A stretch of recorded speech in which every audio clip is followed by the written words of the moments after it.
ఆత్మీయ బంధుమిత్రులకు నమస్సుమాంజుడు. మనమందరం కలిసి శ్రీదేవి భాగవతం పురాణ ప్రవచనం పఠనం కావించాలని సంకల్పించాం. ఈరోజు 9వ రోజు.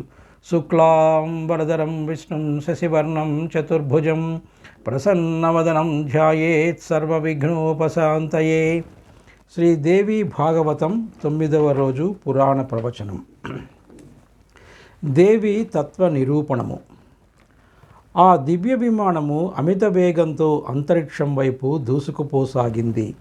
దానిలో కూర్చుని ఉన్న త్రిమూర్తులకు అంతా అగమ్యగోచరంగా ఉంది. ఆ విమానం తమని ఎక్కడికి తీసుకువెళుతున్నదో వారికి ఏమాత్రం అర్థం కావడం లేదు. క్రమంగా కిందనున్న అనంత జలరాశి కనిపించనంత దూరం ప్రయాణించాక వారికి అంతరిక్షమునందు సువర్ణ మణిమయ కాంతులు వెదజల్లుతూ విరాజిల్లుతున్న ఓ దివ్య నగరం గోచరించింది. ఆ మహానగరం మేఘ మండలముల మధ్య ఎట్టి ఆధారము లేక స్థిరముగా నిలిచి ఉంది. ఆ నగరమునందు అనేక దివ్య భవనములున్నాయి. ఆ భవనములందు దివ్య వస్త్ర ఆభరణాలు ధరించి అమితానందంతో సంచరిస్తున్న స్త్రీ పురుషులు అనేక మంది కనిపించసాగారు. వారి ముఖాలలో ఆనంద అనుభూతులు గోచరిస్తున్నాయి. ఆ నగరపు మధ్య భాగాన ఒక అద్భుతమైన సభా మంటపము గోచరించింది. ఆ సభా మంటపమునందు అగ్ర ఆసనాధిపతి అయిన పురుషుడి చేత వజ్రాయుధము ఉన్నది. అతడి సముఖమున అప్సరసల వంటి స్త్రీలు నృత్య గానాదులతో సభికులను అలరింపచేస్తున్నారు. ఆ సభా ప్రాంగణమునందు దివ్య తేజస్సుతో వెలిగిపోతున్న మహర్షులు ఒకవైపు, దివ్య వస్త్ర ఆభరణ కిరీటాది అలంకరణలతో శోభిల్లుతున్న దిక్పాలకులు వంటి పురుషులు ఒకవైపు ఆసీనులై ఆ సభకి శోభను చేకూర్చసాగారు. అది ఏ ఇంద్రసభ. అతడు స్వర్గాధిపతి దేవేంద్రుడు. ఆ వైపు వారు నారద బృహస్పత్యాది మహర్షులు. ఈ వైపు వారు యమ కుబేర వరుణ వాయు అగ్ని ఇత్యాది దిక్పాలకాది దేవతా ప్రముఖులు. వారిని తమ నృత్య గానాదులతో ఆనంద పరవశులను చేయుచున్న ఆ అప్సర సాంగనలు ఊర్వశి, మేనక, రంభ, తిలోత్తములు. వీరికే దేవకాంతలని పేరు. అదిగో నగరం వెలుపల అనేక దివ్య పుష్ప ఫల భరిత వృక్షములతో సుగంధ పరిమళ భరితముగా కనిపించుచున్నదే అదే సుందర నందనోద్యానవనము. అవి దివ్య పారిజాత పుష్ప వృక్షములు. వాటి మధ్య వింత శోభలతో అలరారుతున్నదే అదే కల్పవృక్షము. దాని నీడలో శయనించి ఉన్న ఆ తెల్లని ఆవు కామధేనువు. అదిగో ఆ తెల్లని మద గజేంద్రము పేరు ఐరావతము. ఆ నందనోద్యానములో ఆడుతూ పాడుతూ ఆనందంగా స్వేచ్ఛగా విహరిస్తున్న వారందరూ గంధర్వులు. ఈ మహానగర విలసితమైన ఈ దివ్య లోకమునకు స్వర్గలోకమని పేరు అంటూ వర్ణించి వివరించి చెప్పింది ఆ దేవి. త్రిమూర్తులు అమితాశ్చర్యంతో స్వర్గలోక వైభవాన్ని తిలకిస్తూ ముగ్ధులవుతుండగా దివ్య విమానం అక్కడ ఆగకుండా ముందుకు ప్రయాణించసాగింది. త్రిమూర్తులు విస్మయానికి అంతులేదు. సృష్టి స్థితి లయకారకులైన తమకు తెలియకుండా, తమ ప్రమేయం లేకుండా స్వర్గలోకాన్ని ఎవరు సృష్టించారు?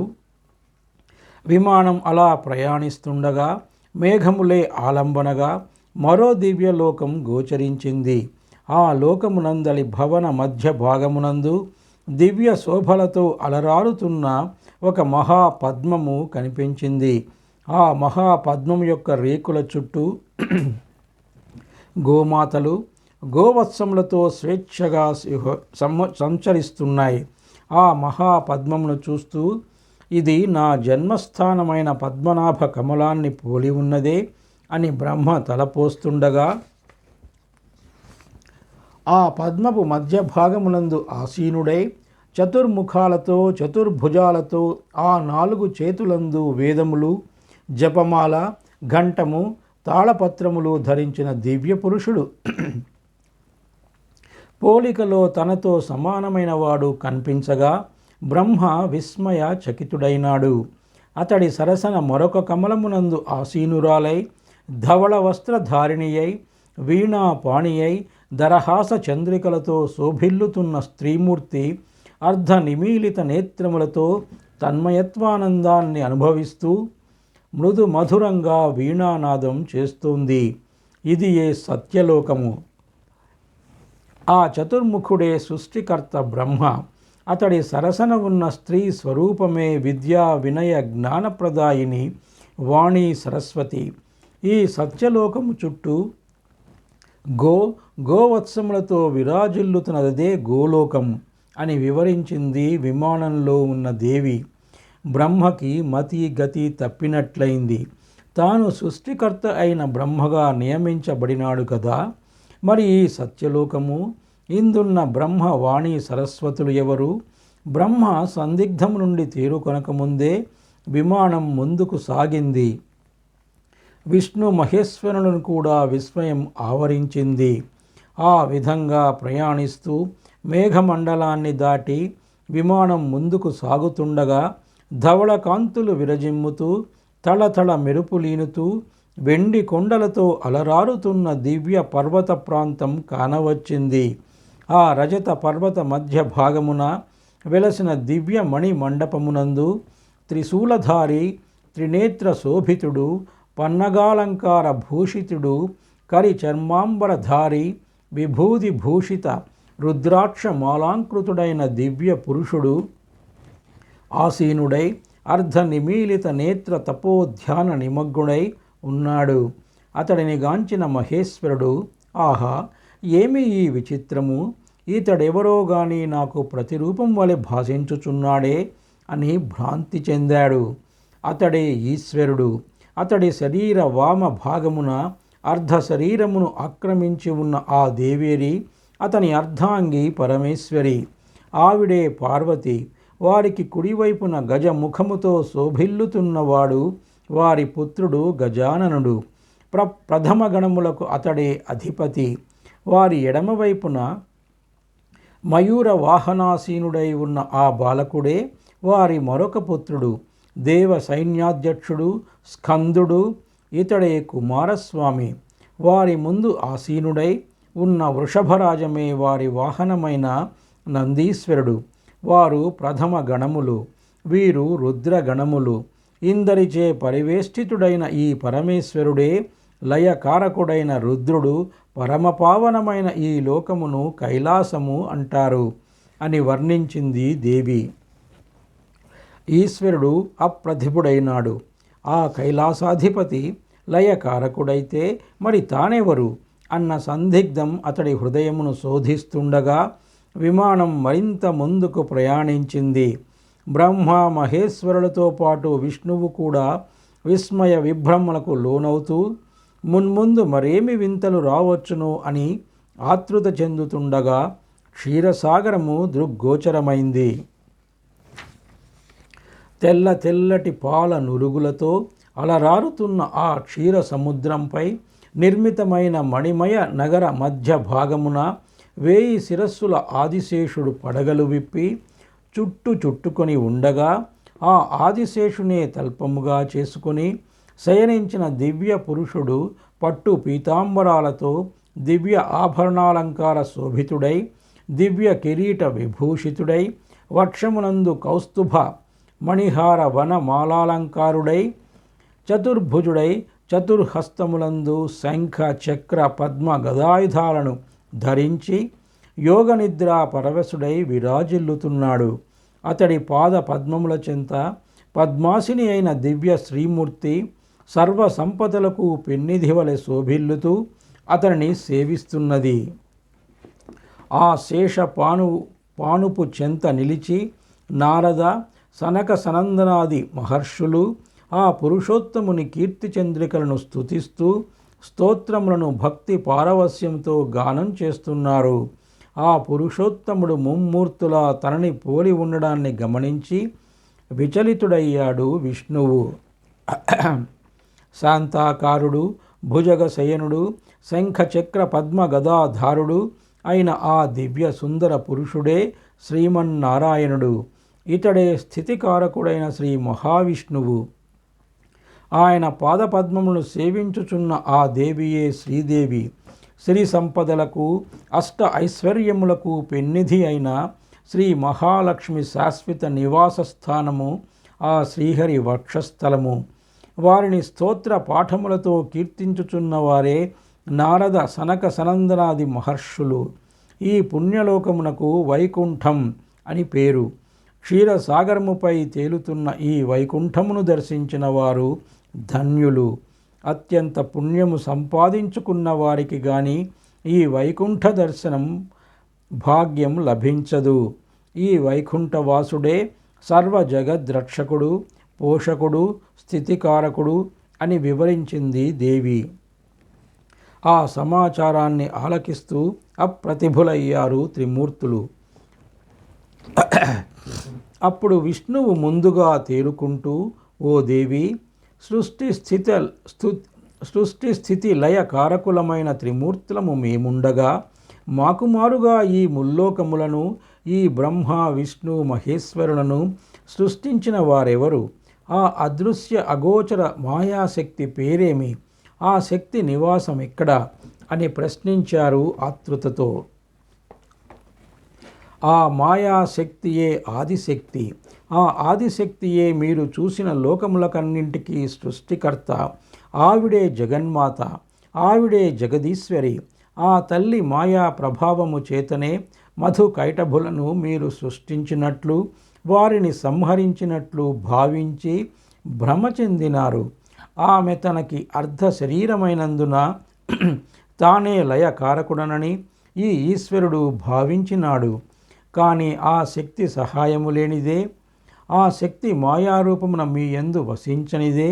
మీ కార్యక్రమములు, కర్తవ్యములు నెరవేర్చుట మీకు సాధ్యమా?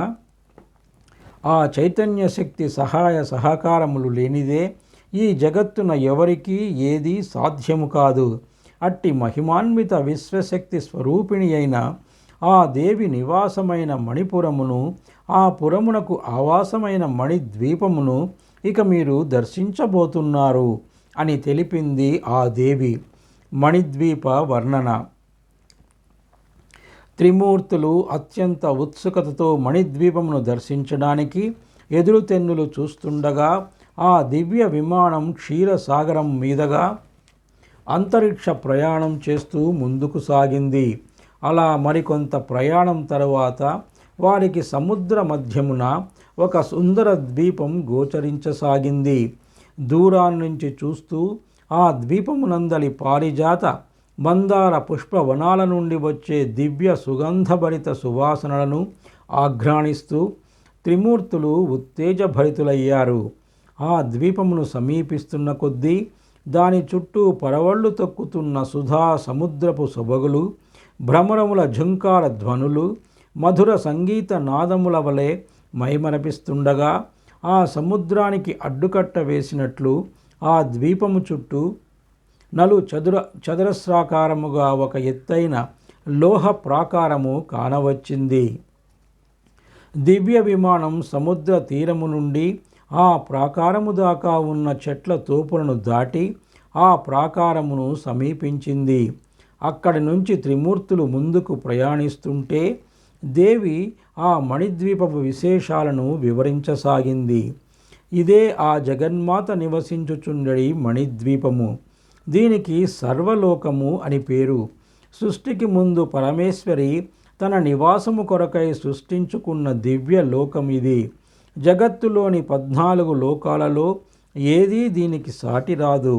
ఆ లోకాలన్నింటికీ ఛత్రము వంటిది కాబట్టి దీనికి సర్వలోకమని పేరు వచ్చింది. తీర ప్రాంతమునందున్న తోపులలోని ఆ వృక్షాలన్నీ రత్నాల మయాలు. ఈ లోహ ప్రాకారం విస్తీర్ణం 7 ఆమడలు. ఈ ప్రాకారానికి నలువైపులా ఉన్న 4 ద్వారాల వద్ద వివిధ శస్త్రాస్త్రాలు ధరించి కాపలా కాస్తున్న లక్షలాది మంది భటులు వాటికి ద్వారపాలకులు. జగన్మాతను దర్శించడానికి వచ్చే దేవతలు, దిక్పాలకులు వారి వాహనాలతో ఇక్కడ ఆగి లోనికి ప్రవేశించడానికి అమ్మ అనుమతి కోసం నిరీక్షిస్తుంటారు. వారి వాహన ధ్వనులతో ఈ ప్రాంతం మారుమోగుతూ ఉంటుంది. అదిగో లోహ ప్రాకార ద్వారం తెరుచుకుంటుంది.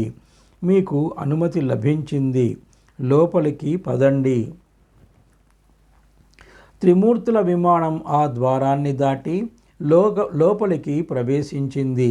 వారికి కొంత దూరంలో కంచుతో నిర్మితమైన మరో అద్భుత ప్రాకారం గోచరించింది. వారు ఆ ప్రాకార ద్వారాన్ని దాటుతూ ఇది మొదటి ప్రాకారం కన్నా శతాధిక దివ్య తేజస్సుతో ప్రకాశిస్తుంది అనుకున్నారు. ఆ ప్రాకారము లోపలి వైపున అద్భుతమైన పూతోటలు, నందనవనమును తలదన్నే సుందర వనాలు ఉన్నాయి. అక్కడ కోయిలల కుహుకుహులు, కూతలు రాగరంజితంగా ఉన్నాయి. లేళ్ళు గుంపులు గుంపులుగా సంచరిస్తున్నాయి. దివ్య ఫల రసాలు ధారలుగా కార్చే పండ్ల వృక్షాలు అనేకం ఉన్నాయి. ఆ దృశ్యాలను నయన మనోహరంగా వీక్షిస్తూ ముందుకు సాగిన వారికి మరో రాగి ప్రాకారం కనిపించింది.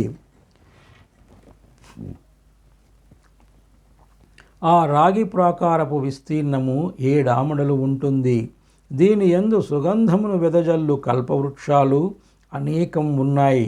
ఆ వృక్షముల పుష్పములు బంగారు కాంతులీనుతున్నాయి.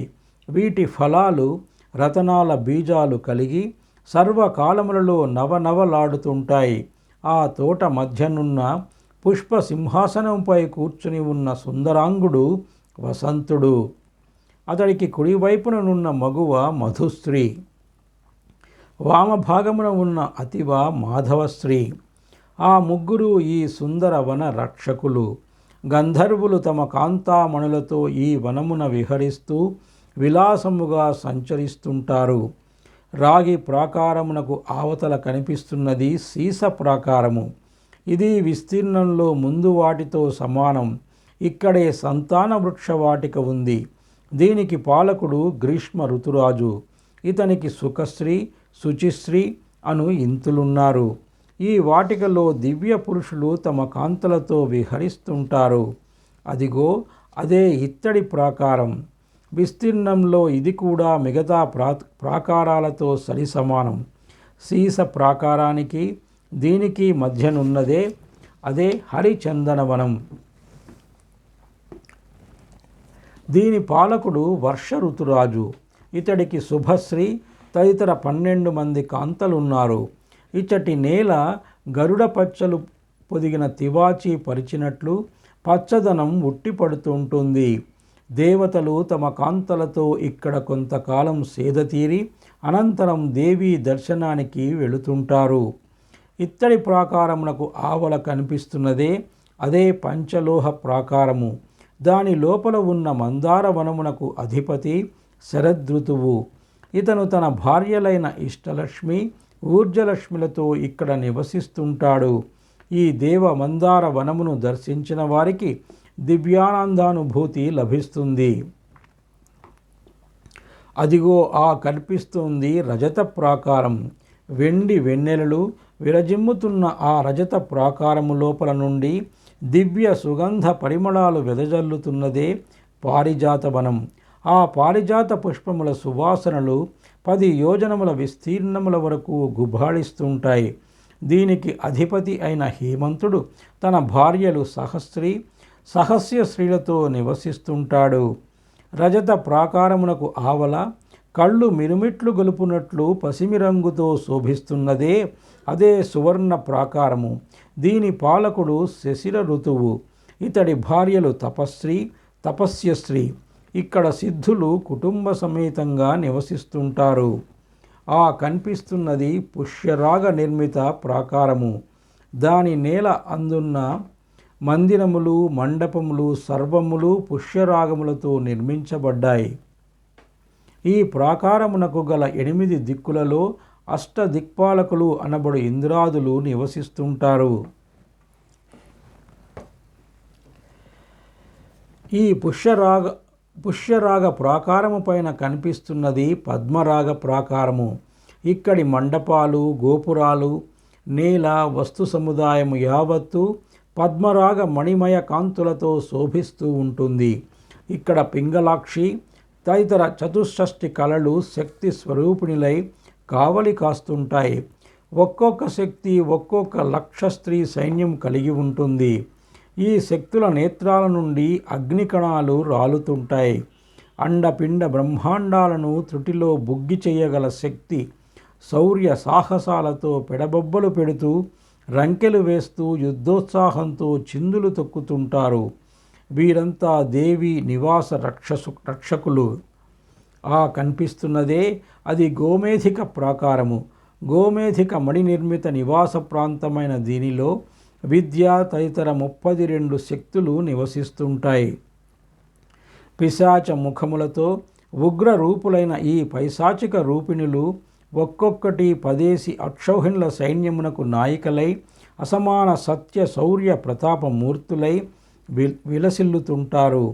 గోమేధిక ప్రాకారానికి ఆవల ధగధగలతో ప్రకాశిస్తున్నదే అది వజ్ర ప్రాకారము. ఆ ప్రాంతము యావత్తు వజ్రమయము. ఇక్కడ దేవి పరిచారకులైన అనంగరూప తదితరులు నివసిస్తుంటారు. వీరికి ఒక్కొక్కరికి ఒక్కొక్క లక్ష పరిచారిణులు సదా విధేయులై పరిచారిక సేవలు అనరిస్తుంటారు. వజ్ర ప్రాకారము పైన ఉన్నది వైఢూర్య ప్రాకారము. ఈ ప్రాంతమునందలి సమస్త మందిరములు వైఢూర్యములతో విరాజిల్లుతుంటాయి. ఇక్కడ దేవి మాతృక రూపులైన మహేశ్వరి, కౌమారి, బ్రహ్మి, వారాహి, ఇంద్రాణి, వైష్ణవి, చాముండి, మహాలక్ష్మి అనువారలు జగన్మంగళ ప్రదాయనులై దివ్య కళ్యాణ శోభలతో అలరారుతుంటారు. వీరిని అష్టమాతృకలు అంటారు. ఆ తదుపరి ఇంద్రనీల ప్రాకారముంది. ఇంద్రనీల కాంతులతో విరాజిల్లే ఈ చోట 16 రేఖలు గల పద్మము ఉంటుంది. ఒక్కొక్క పద్మరేఖకి 16 శక్తులు అసంఖ్యాక సైన్య సమేతులై వసిస్తుంటారు. వీరు 16 మంది జగన్మాత సేవా నాయకులలో ముఖ్య సేనా నాయికలు. ఆ తదుపరి కనిపిస్తున్నది 10 యోజనముల పొడవు అంతే వెడల్పు కలిగిన ముత్యాల ప్రాకారము. ముత్యముల తాపడముతో ఈ ప్రదేశము యావత్తు మిలమిలలాడుతుంటుంది. ఇచ్చట దేవి రూపముతో సరిసమానమైన రూపురేఖా విరాజితులైన 16 మంది శక్తి రూపిణులు వసిస్తుంటారు. జ్ఞాన విజ్ఞాన సౌందర్య భాసినులైన వీరు దేవికి మంత్రినులై సమస్త లోక సమాచారాన్ని అనుక్షణం దేవికి నివేదిస్తుంటారు. ఆ తదుపరి కనిపించేది మరకత ప్రాకారము. మరకత మణి ధగధగాయమాన సమానమైన ఈ చోట 6 భుజములతో కూడిన షట్కోణ యంత్రము ఉన్నది. మహాశక్తివంతమైన ఈ యంత్రమునందు గాయత్రి, సావిత్రి, బ్రహ్మ, విష్ణు, మహేశ్వరులు, అగ్ని, వరుణ, కుబేరులు, విఘ్నేశ్వర, మదనులు తమ తమ పరివారములతో వరుసగా ఆ షట్కోణ యంత్రములోని ఒక్కొక్క కోణమునందు నివసిస్తుంటారు. శృతి స్మృతి పురాణములు ఇక్కడే మూర్తిమంతములై ఉంటాయి. దీని తదుపరి అనేక యోజన విస్తీర్ణము గల రత్నశాలమునందు ఆమ్నాయ దేవతలు, జగదీశ్వరి నవ అవతార మూర్తులు, మహావిద్యలు, సప్తకోటి మంత్రములు వసిస్తుంటాయి. ఆ రత్న ప్రాకారమునకు ఆవల విరాజిల్లుతున్న దివ్య భవనము చింతామణి సౌధమే దేవి నివాసము. చింతామణి ప్రభ కాంతులతో ధగధగాయమానంగా శోభిల్లుతూ సూర్య చంద్రకాంత శిలలతో విద్యుత్ కాంతులను విరజిమ్ముతూ 1000 స్తంభాలతో నిర్మితమైన 4 మంటపాలు అచట ఉన్నాయి. వాటిలో శృంగార మండపమునందు దేవకాంతలు శృంగార గీతములు ఆలపిస్తుంటారు. దేవి ఆ మండప మధ్య భాగమునందున్న రత్న ఖచిత దివ్య సింహాసనమునందు ఆసీనురాలై వారి సంగీత గానములను ఆలకిస్తూ ఉంటుంది. రెండవది దైవ జ్ఞాన మంటపమునందు దేవి తనని ఆశ్రయించిన వారికి జ్ఞానబోధ గావిస్తూ ఉంటుంది. మూడవది ముక్తి మండపము. తనను నమ్మి కొలిచిన భక్తులకు ఈ మండపమునందే ముక్తిని ప్రసాదిస్తుంది. నాలుగవది ఏకాంత మండపం. ఇక్కడ దేవి తన 16 మంత్రినులతో ఆ జగద్రక్షణ కృత్యముల గురించి చర్చలు జరుపుతూ ఉంటుంది. ఈ చింతామణి భవనమునందు దేవి శయన మందిరం ఉన్నది. ఆ మందిరమునందు గల తల్పమునకు బ్రహ్మ, విష్ణు, రుద్ర, ఈశ్వరులు నలుగురు 4 కోళ్లుగా అమరి ఉంటారు. ఈ తల్పమునందు మధ్య భాగముగా సదాశివుని రూపము అమరి ఉంటుంది. ఆ తల్పము పైన దివ్య ప్రభలతో విరాజిల్లుతూ నివసిస్తుంటాడు మహాదేవుడు. సద్యోజాతాదులు 5 అతడి పంచముఖములు, సూర్యచంద్రులు దక్షిణ వామ నేత్రములు కాగా అగ్ని పాలభాగమున త్రినేత్ర రూపుడై ఉంటాడు. అతడి దేహము శుద్ధ స్ఫటిక సంకాశం. ఆ మహాదేవుని వామ భాగమునందు దివ్య తేజో ప్రభా సమానమై నానా రత్న మణిమయ దివ్యాభరణ భూషితురాలై అద్వితీయ సౌందర్య ప్రభలతో విరాజిల్లుతూ ఆసీనురాలై ఉంటుంది ఆ దేవి జగన్మాత. ఇచ్ఛా, జ్ఞాన, క్రియాశక్తులు ఆ తల్లి కనుసన్నలలో మెలుగుతుంటాయి. లజ్జ, తుష్టి, పుష్టి, కీర్తి, కాంత, క్షమ, దయ, బుద్ధి, మేధ, స్మృతి, లక్ష్మి, జయ, విజయ, అజిత, అపరాజిత, నిత్య, విలాసిని, దోగ్ధ్రి, అఘోర, మంగళాసన అను పీఠశక్తులు నిత్య సేవలతో జగన్మాతను అలరిస్తుంటాయి. శంఖాది నిధులు ఆ తల్లి సన్నిధిని నివసిస్తూ ఆ నిధుల నుంచి మహానదులు పుట్టి అమృత సాగరమునందు లీనమవుతాయి. ఆ సాగరము నుండి సువర్ణ రత్న రాసులు అనవరతము ఉద్భవిస్తుంటాయి. అంతటి మహదైశ్వర్య ప్రదాయిని అయిన జగదీశ్వరికి దక్షిణ భాగమందు దేవి దక్షిణ శరీర భాగమై అంతర్భాగమై వసించినందుననే అతడు జగదీశ్వరుడు, సర్వేశ్వరుడు అయినాడు. ఆ విధముగా దేవి తన వాక్ మాధుర్యముతో దేవీతత్వ నిరూపణము వివరిస్తుండగా శ్రవణానందకరముగా ఆలకిస్తూ ఒక్కొక్క ప్రాకారమును దాటుతూ దేవీ నివాసమును చేరుకున్న త్రిమూర్తులు చింతామణి భవనమునందలి జ్ఞాన మంటపమును సమీపించారు. అంతవరకు వారిని అనుసరించిన దేవి తళుక్కున మెరిసి జగదీశ్వరిలో లీనమైపోయింది. ఇంతటితో శ్రీదేవి భాగవతం 9వ రోజు పురాణ ప్రవచనం సంపూర్ణం. సర్వే జనా సుఖినో భవంతు. స్వస్తి.